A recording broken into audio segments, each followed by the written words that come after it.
It's simple. These people stage fake bomb threats as a pretext to push perimeters back, demonize the protesters, and our intel says people inside say that is being planned, but us exposing it may stop that.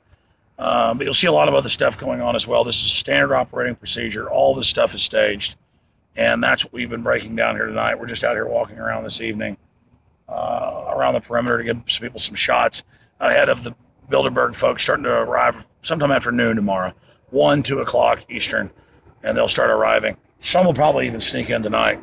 Here we go. Let's keep walking. Oh, by the way, if folks are asking where that news is, it's on infowars.com of last year's fake bomb threat the Bilderbergs called in Switzerland, all the articles about it. It's on infowars.com by Paul Watson. It's been up for like 4 hours.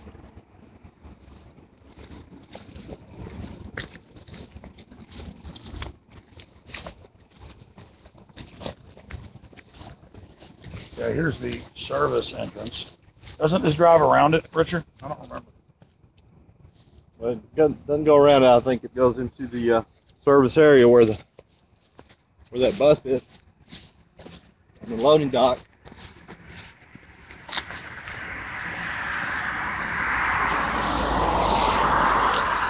All right, well, just for our safety, we will go on back down to where we were parked and get out of here. Then we'll be up here tomorrow.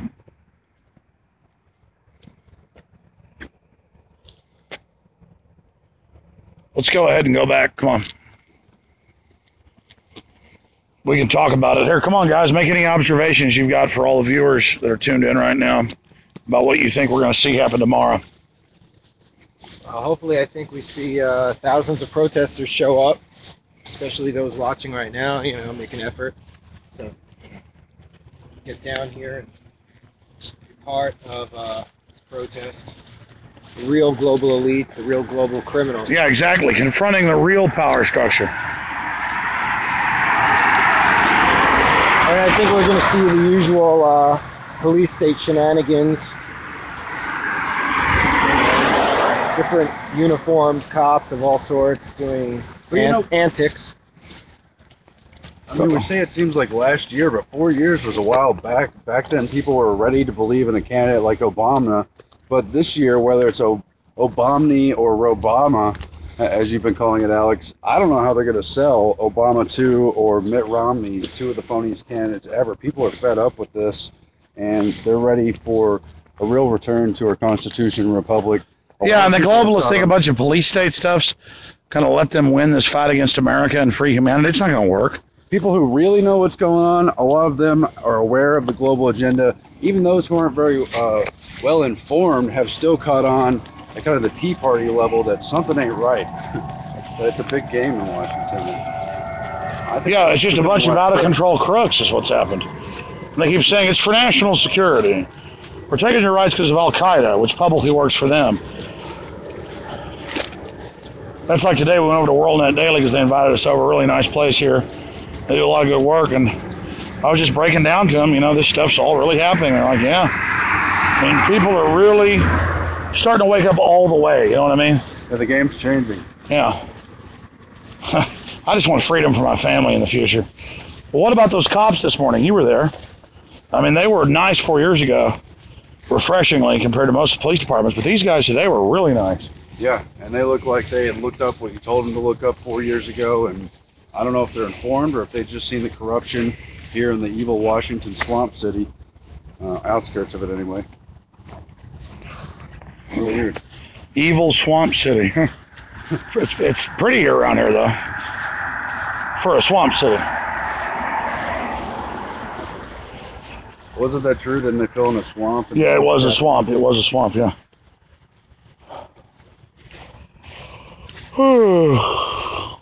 Nobody's going to have to rock me to sleep. I can't even talk. Nobody's going to have to rock me to sleep. It's long days, I know that. Richard, you certainly busted your ass. Well, we were definitely on this mission, and we will not fail. Like you said already, we've already broken Oh, hell, our story about their increased security and their panickings on Drudge Report. I saw it, Daily Mail, more mainstream articles about it. I'll report how they're threatening people with, we have machine guns. I mean, talk about disconnected crazy people. Yeah, again, 4 years ago, a lot of people were still trying to put forward the question of, is Alex Jones crazy to cover this? Now we see mainstream reporters from the Washington and New York area trying to get in the meeting, asking, why can't we go cover this? Why aren't we allowed in? And we don't know if we're going to see that coverage yet, but that dam is beginning to break as well. Well, it's really refreshing to see all the other reporters, not just WorldNet Daily, not just the Washington Times that's here, not just Drudge Report carrying it, kind of like old alternative media. And old, not in a bad way, but just big, kind of anti-establishment in a way. Drudge is its own animal. It's good to see them here as well, but it's really good to see all these alternative bloggers and reporters and people that are here, reportedly by over 1,000 or so. I mean, that is exciting. Very exciting. Richard, what do you say to all this? I agree with you. It is very exciting, and this is going to be the biggest exposure of Bilderberg ever. I hope that we really get some even bigger blockbuster news coming out. We've already had quite a bit of news coming out, as you've talked about. It's just, I'm really excited to be here, and I'm just anticipating a huge crowd here to demonstrate to Bilderberg that we're not going to take slavery incorporated over the globe. You're right. You know what's interesting about this? I'll guarantee you 4 years ago, cop cars would be driving up and down, shining spotlights on us. They don't need to. You know why? They're watching us right now. They're watching right now. We want to say hi to the Fairfax police. We're here covering the real global mafia. You guys know it. And that's good. Nobody's asking you guys to do anything to get you in trouble. Just remember, these are the crooks. And just like hotel employees and others, if you happen to see a little document gets left or anything, or any information, you just get it to the American people and we'll defeat the enemy. Don't worry. What I find amazing... Just decide which side you're on. Yeah, what I find amazing is how these people who consider themselves law enforcement, protectors of civilization or whatever, safety or blah, blah, blah, are here protecting the biggest criminals on the face of the earth. Well, they just get told to. And that's an issue for the Fairfax Council. That's us, the people, I mean, my issue with police, and I agree with the point you're making in generality, is if they don't violate our Bill of Rights and Constitution, then I don't have an issue with them. It's when they protect these corrupt people because they're ordered to, and then come out with glee and attack our liberties. You see what I'm saying? Mm-hmm. That's when they're enemies. That's when they're pathetic. Even more than the police, how about those private security agencies that like to rattle? Oh, yeah, I was talking to Skelton, and he said he and his wife were in there eating yesterday, the London Guardian report, and they were bragging about, our company just got a $30 billion contract, and these are contractors making $100,000 a year. It's isn't bad money, but they feel like they're the head of the company. You know what I mean? It's like, oh, yeah, we're screwing everybody. Oh, we're getting the tax money. This is a bunch of corporate welfare, man. And I'm sick of these fake conservative types who love all this corporate welfare lecturing me all day. You know what I mean? Because I'm against all the welfare, period. Because it makes people dependent, Any comments on that, Richard or Aaron or Rob? Well, just again, we saw recently in USA Today talking about how Bain Capital is a big beneficiary of government subsidies, tax rebate policies, tax breaks, loopholes, you name it, and how really Obama is just as forward, if not more, than the Romney team. Why can't you look? That guy's special. He has the little pink marker that allows him to drive in. He's powerful. Why is this overblown where I can't read the Marriott? Yeah. Have you noticed that? It takes a while to light the jet. There it is.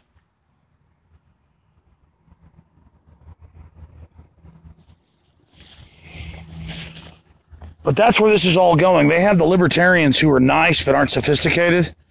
They have them come out and say, oh, let's privatize the government. All that means is hand over the infrastructure we paid for, and then we still pay taxes to these private interests, and then they say, we're corporate, you don't have any redress. I mean, that's not privatization, that's privatization. You got any comments on that, Aaron? Boy, last time they had little dim lights in here. Al Gore isn't pleased. The carbon tax, are those bulbs authorized, that wattage? I wonder if the toilets inside are proper. I mean, my goodness. Oh, but we all know the elites, you know, on their jet airplanes and everything. They've got big carbon footprints, don't they? Yeah, they don't leave carbon footprints. Only we do. You know, they're above that. You know, it's all just an excuse to make us feel guilty about ourselves, and they're the savers, and we pay them money. It's total fraud. Let's continue on now, gentlemen. We'll be back here in the morning, and we'll just keep restreaming, I guess, or streaming live until we get back to our temporary hacienda. Man, we've got so much information. I got so much from Tucker tonight we're going to put out in the morning. I've got so much that we can put out on the radio tomorrow, 11 o'clock. People are asking, when we start streaming in the morning? Probably like 11 a.m. Eastern, 10 a.m. Central. But we're going to be out here tomorrow. We hope to see everybody out here. I mean, how deja vu is this? The only thing is, it's not 100 degrees and 100% humidity. Is this coolness not a gift? It is. I mean, during the day it's a little warm, but it's nothing. Well, last time we were here, it was so hot. It was Maximum humidity. It was staggering. Yeah, it was It was like it was in challenging. Tennessee when we went on that 6.5 mile hike the other day. It was 100% humidity. Man, I could walk around forever and stuff like this. Think about how good these cameras are, and they still can't pick up the light like our eyes God gave us, you know? I mean, how beautiful. Whoa, a bunch of slime mud. How beautiful is just the trees at night out here and the light coming through them. It's amazing. This is the day that Bilderberg made. I will rejoice and be glad in it. This is the day they gave us the deadly polio shot. This is the day they gave us the fluoride and the bisphenol A. This is the day. This is the day that killed America. La, la, la, la, la. No, I will not rejoice and be glad in it. All right, you know I'm getting tired when the warped karaoke begins. It's good seeing Jim today. We had dinner for him with about 3 hours. That was interesting. Jim had a spill at the hotel, but he's powering through it. Jim's a great guy, but he is still a great mind. But once the man, twice the child, as Shakespeare said. He's a very sweet fellow. What do you guys say about that? Absolutely. I love Jim Tucker. Yeah. It's been thanks to him that Bilderberg has gotten to the level it's gotten. From the very inception, Jim Tucker got in on the ground floor basically with Bilderberg and has worked feverishly to expose it. And here he is, even in his condition right now, still fighting the fight. Now brought in a lot more people fighting the fight, and then Alex Jones totally putting it over the top. I love the fact that he's not in a nursing home rotting. He's out here. Oh, yeah. And we talked to him last year. We just put the interview up last night on the nightly news, actually, last time in Switzerland. He said how great it was. All the young people are out there ready to carry his work forward. Well, I love the defiantness of when he was doing his semi-toothless grin at us tonight, laughing. Like the defiantness of an old person happy in their life. It was like so strong. Yeah. You know, like that image of somebody versus what you see with other old people. It was, I mean, there's something beautiful about a really old person who's physically rotting but still has that spirit. You know what I'm talking about? Oh, absolutely. Definitely got the fighting spirit. It's just amazing that Jim Tucker just still perseveres. I mean, he puts out this itinerary, I don't know how many weeks ago, that he's going to be here in Manassas and in the area here around Westfield's Marriott to report on Bilderberg. So it's just awesome to see him still have that fighting spirit. The other thing is we always talk about Jim Tucker used to be covering Bilderberg alone, but actually if you look at the timing, when he started covering it at about 1975, Bilderberg began their fall. That's when the Lockheed Martin scandal caught up with Prince Bernhard, the founder of Bilderberg, and it brought him down, forced him to leave the public eye, quit Bilderberg and all his other committees, and the pressure's just been on ever since. It's not that they've been omnipotent or anything like that. They've been steadily crumbling ever since Jim Tucker single-handedly started covering it. I really respect that. Yeah, I got to tell you, 4 years ago here, when I said bye to him, every time I say bye to him, it seems just like yesterday. That was the last time I saw him. I talked to him on the air 4 or 5 times a year. I felt like I might not see him again. But this time, it's really the final countdown, I think. Till he might make it one more year. He's really tough. When he was getting up and stuff, he was just like, his hips hurting, just like, you could tell he wasn't making a big deal out of it, but just like excruciating pain to get up and stuff. Smoking filterless cigarettes, man. I tell you, folks, sometimes I have trouble getting up in the morning. I don't want to talk about Jim Tucker all day. It's just that, it's that archetypal story of somebody discovering something nobody says it exists, covering it, and all these years later, he's fading away, but a new generation's coming in. And I'm kind of a middle generation now, waking people up. It feels good. I didn't even come out here today with the protesters, the people. I wanted them to have the media attention. I wanted them to be in the news. I didn't even come out here because it's good to see other people coming along as well. It's that regeneration that is so magic and so important. I mean, it really is the essence of life. Mm-hmm. I also think it's nice that Jim Tucker, full of life, he still has that great sense of humor, as always. Full of life, and he's awesome talking to him. He was making some jokes. He's a nice guy. He's totally full of life. Even I deflowered you to the lady. You didn't fire me. No, I said deflower. He smiles. He's just got these two teeth. So it's like almost like, that Chipmunk show or whatever. He's a funny guy. And I wanted to say it to him. That woman sitting there is his old reporter and secretary before that.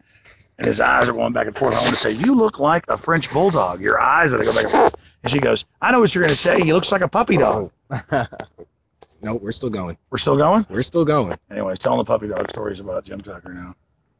Go ahead, Richard. Unfortunately, I didn't get to see that moment there at dinner. I missed that because I was out and about. But it is very encouraging to still see Jim Tucker fighting the New World Order, fighting Bilderberg, despite the fact that, yes, his body is starting to give up under the load of the years that have gone by. But I tell you what, more and more people are coming to the party here.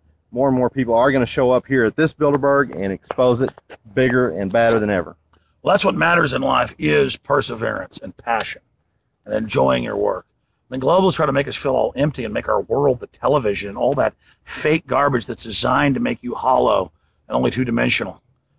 Truth is the elixir that will defeat lies. I know that's simple, and it is, but it's true. All right, that's it. Look at that beautiful moon up there. Oh, no, this camera can pick it up, streaming out over the internet, but God bless you all. Pray for us, and we'll see those of you that made the trek here to Command Center New World Order to confront these people. We've already had a victory. The world is now learning there is a puppet system. There is a puppet front, and these are the puppeteers, the marionette controllers, and that is the beginning of the end of the New World Order, as Zbigniew Brzezinski said 2 years ago and now in his latest book. We are on the march. The empire is on the run. Alex Jones of Infowars.com, signing off with crew from Chantilly, Virginia, Bilderberg, 2012, planetinfowars.com.